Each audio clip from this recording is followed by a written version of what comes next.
हर हर महादेव मेरे प्यारे भाई बहनों, कैसे हैं आप लोग। एक बार फिर से आप लोगों का बहुत बहुत स्वागत है दोस्तों आपके अपने चैनल पे। सो फ्रेंड्स, आज आ गया है व्लॉग करवा चौथ का। मुझे बहुत सारे फ्रेंड्स ने बहुत प्यारे प्यारे कमेंट किए थे कि करवा चौथ का व्लॉग कब आएगा।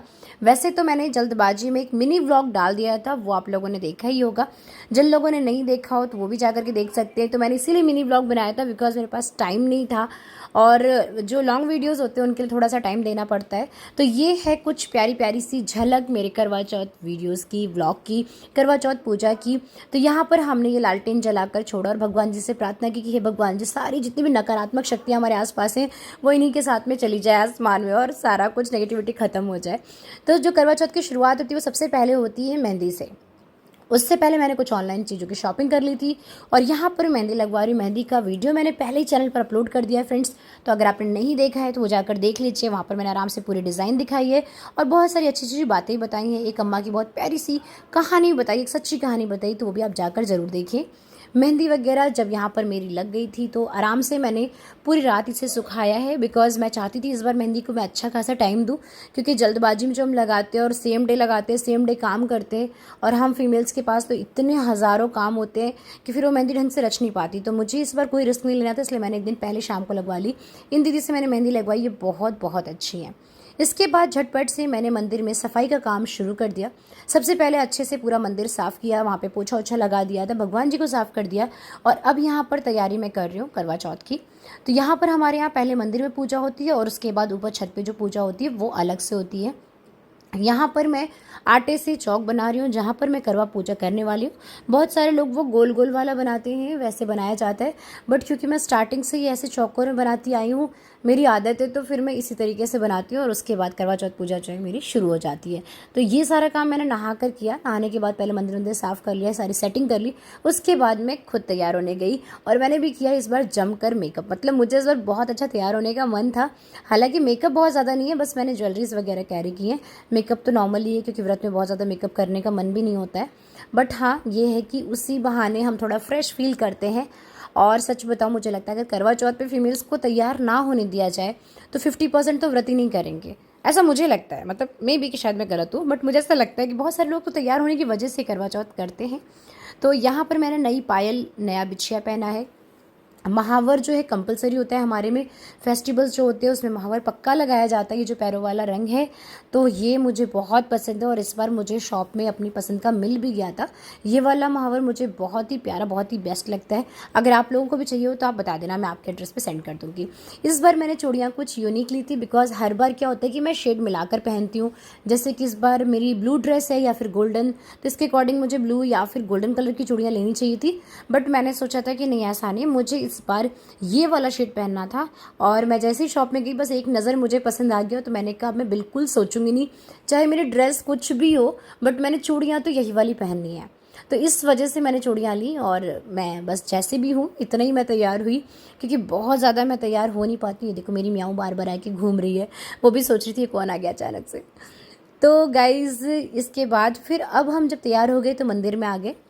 हम सब ने मिल के यहाँ पर पूजा की, करवा माता की, भगवान भोलेनाथ की। ये मेरे घर का छोटू सा मंदिर है जो मैंने आपको दिखाया। मंदिर में ही हमने आज करवा की पूरी पूजा की।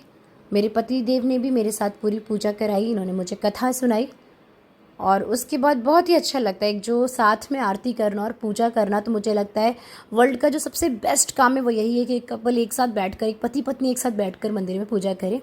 तो यहाँ पर कुछ इस तरीके से हम सेट कर लेते हैं। कई बार मैं ये सारा कुछ छत पे ही करती हूँ, बट इस बार मैंने नीचे ही किया, बिकॉज मेरी छत दिन पे दिन ऊंची होती चली जा रही थी। तो इतना सारा सामान लेकर के थर्ड फ्लोर फोर्थ फ्लोर जाने में प्रॉब्लम होता है, तो मुझे लगा नीचे कर लूँ। इस बार मैंने छन्नी थाली जो है न्यू ली थी। अब क्योंकि चंदा मामा आ नहीं रहे थे, वो तरसा रहे थे, तो सारी पूजा करने के बाद हम छत पे चले गए। तो मेरे पतिदेव ने कहा कि ऐसे फ्री रहोगे ना तो आपके सर में भी दर्द होगा और भूख भी लगेगी, तो चलो क्यों ना थोड़ी सी मस्ती कर ली जाए। तो यहाँ पर ये लालटेन उन्होंने जलाई, और ये बोल करके इसे जलाया है हमने कि हमारे आसपास जितनी भी नेगेटिविटी है, जितनी नकारात्मक शक्तियाँ हैं, वो हमसे दूर हो जाए। सच में भगवान भोलेनाथ से यही प्रार्थना है। जितने भी नेगेटिव लोग हमारे आसपास हैं, जो लोग भी हमारे बारे में बुरा सोचते हैं, या जो भी कुछ भी ऐसी चीज़ जो नहीं होनी चाहिए, तो बस मेरी यही प्रार्थना थी भगवान भोलेनाथ से कि वो इसी के साथ ऊपर चली जाए, और भगवान जी उसे या तो डिस्ट्रॉय कर दें या तो फिर अपने पास ही रख ले। और क्योंकि वही हमारे करता धरता है, तो हम अपनी प्रॉब्लम किसी और से नहीं बता सकते, भगवान भोलेनाथ से ही बता सकते हैं। तो बस हमने यही प्रार्थना की। आप लोग भी अगर दिवाली में इसे यूज़ करते हो तो ट्राई करिए, भगवान जी से यही प्रार्थना कीजिए। तो बस इसी तरीके से करते करते बहुत सारे हमने पटाखे वटाखे छोड़े और तब तक पता चला कि चंदा मामा आ गए। मतलब बच्चों की मामा है वो, मेरे लिए तो वो चंदा भगवान है। तो इस तरीके सबसे पहले मैंने चंद्रदेव की पूजा की। यहाँ पर उनको मैंने फ्रूट्स चढ़ाया, सब कुछ मतलब थोड़ा थोड़ा सामान लेके हम छत पे गए, क्योंकि बहुत ज़्यादा ले जा नहीं पाते। और मुझे जो प्रॉब्लम होती है ना व्रत में, भूख प्यास तो नहीं लगती, बट पता नहीं क्यों शाम से सर बहुत दर्द होने लगता है। तो शाम के 4 बजते ही मेरे सर में दर्द शुरू हो जाता है। वो हर बार है, शायद मुझे चाय की आदत है इस वजह से। तो हमारे यहाँ ये जो सीखे होती है, इसे दूध के साथ में बालों से लगा करके इस तरह से इसकी पूजा होती है, मंत्र वगैरह बोलने होते हैं। तो ये इन्होंने मुझे कराया। और मैंने क्योंकि अपनी शादी का ये शॉल ओढ़ा हुआ था, चुन्नी जो थी, तो मेरे पतिदेव ने कहा कि मैं भी शादी वाले जो इन्होंने शेरवानी पे ले रखा था ना दुपट्टा, वो वाला इन्होंने ले रखा था। तो इन्होंने कहा हम दोनों का ही रहेगा।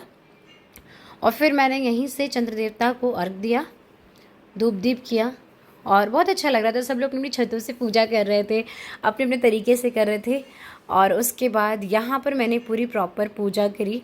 कुछ चीज़ों का हमने वीडियो बनाया भी है और कुछ चीज़ों का नहीं भी बन पाया है। जितना पॉसिबल हुआ है उतने रिकॉर्डिंग आपको मैं दिखा रही हूँ। तो यहाँ पर सबसे पहले हमें चंद्रमा की पूजा करनी होती है और उसके बाद ही पतिदेव की पूजा करनी होती है। मेरे पतिदेव करवा चौथ वाले दिन बहुत खुश होते हैं, कहते हैं अच्छा है ना, एक दिन मतलब बढ़िया से हमारी आरती वारती होती है, बड़ा सम्मान मिलता है। तो इस तरीके से ये बहुत खुश थे।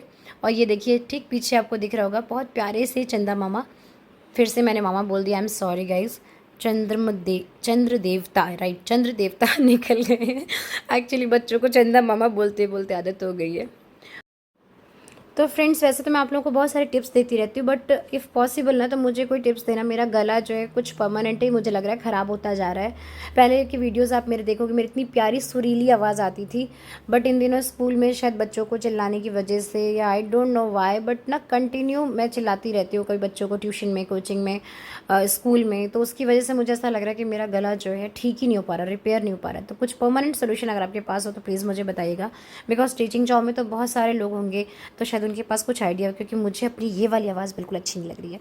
चलिए छोड़िए, अभी बात करते हैं हम करवा चौथ की। तो यहाँ पर मैंने पहले चांद की पूजा कर ली और उसके बाद हमने इनकी पूजा करी, हमारे पतिदेव की। और ये मेरे लिए छेना लेकर आए थे, बिकॉज इन्हें पता है कि छेना मुझे बहुत पसंद है। और मैंने इनसे हमेशा ही बोलती हूँ कि मतलब करवा चौथ में ना ड्राई मिठाई जब आप लोग खिलाते हो, कोई भी पति खिलाते हैं, तो ड्राई मिठाई ना गले में ऐसा लगता है फंसती है, तो इसलिए वजह से भी ये छेना लाते हैं, वो ईज़िली मैं खा लेती हूँ। फिर मैंने यहीं पर पानी वानी पिया, तो बस ये लगता है वो एक घूंट पीने पर भी जो सुकून मिलता है ना, इतना प्यारा, इतना अच्छा लगता है कि मैं बता नहीं सकती। सारी फीमेल समझ सकती हैं कि इस दिन पानी पीने का जो फीलिंग होती है वो बहुत ही प्यारी, बहुत ही अच्छी होती है। और भगवान भोलेनाथ करें हर पत्नी पूरे अपने जीवन भर अपने पति के हाथ से इस तरह से पानी पिए और करवा चौथ का व्रत करे। तो इस तरह से मेरी पूजा जो है संपन्न हो गई। उसके बाद हमने कुछ आतिशबाजियाँ करी, कुछ बच्चों के साथ हमने पटाखे शटाखे फोड़े, चक्री वक्री छत पे चलाई, और इस तरह से हम लोगों की मस्ती करते करते ये जो पूजा थी वो संपन्न हो गई। फिर मैंने कुछ खाना बनाया था, वो हमने खाया पिया और फिर सो गए। तो इस तरीके से मेरी जो करवा चौथ की पूजा थी, करवा चौथ का जो दिन था, वो कंप्लीट हो गया आप लोगों के प्यार की वजह से। So thank you so much guys, आप लोग मेरे वीडियोस देखते हो, उससे प्यार देते हो, उसके लिए बहुत बहुत सारा थैंक यू। आज का वीडियो अच्छा लगा हो तो लाइक कर सकते हो, आप चैनल को सब्सक्राइब कर सकते हो, ताकि ऐसे ही मेरे प्यारे प्यारे वीडियोस आप टाइम टू टाइम देखते रहो। एज वेल एज फ्रेंड्स, अगर आप कुछ भी मुझे बताना चाहो तो मुझे कमेंट में बताइएगा, मुझे बिल्कुल भी बुरा नहीं लगेगा। आपके सजेशंस को मैं एक्सेप्ट करूँगी और उसे नेक्स्ट टाइम से चेंज करने की भी पूरी कोशिश करूँगी। कुछ अच्छा लगा हो तो भी मुझे वीडियो में आप बता सकते हो कमेंट करके। So thanks for watching guys, take care, bye bye. आप सभी को दीपावली की हार्दिक हार्दिक शुभकामनाएं।